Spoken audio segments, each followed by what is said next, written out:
Let's talk offer strategy. So I'm about to submit an offer on property for a client, and like the agent texts me, is like, "Hey, can you give me an idea where, like, what the price is that we're submitting?"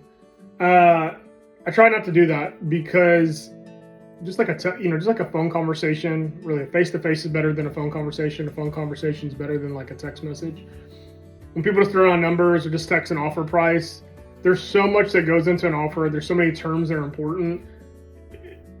The number is meaningless by itself. It's most important in the context of the whole offer. So what we usually do is take the whole offer, submit it to the agent via PDF with all the terms included, and then a summary of that in the emails just for the highlight of the terms.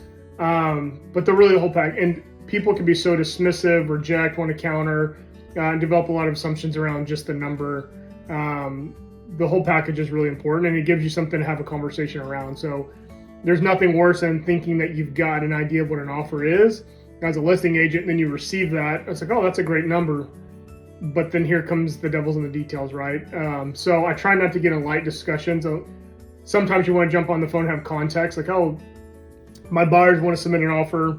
They're going to be contingent. They're selling this property over here. Hey, here's the kind of story around it. That context is really important. So when someone's asked, hey, can you give me a heads up on what the offer price is?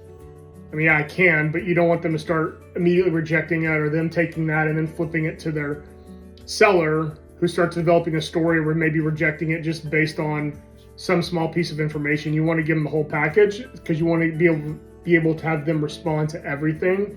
Because if they're countering, a good listing agent's not going to just counter on price.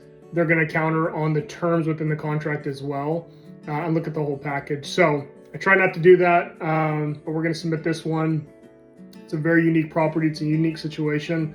And that's why the terms are really important, because I also know what the agent's dealing with based on the nature of the property. So we'll get it submitted and see where we come out.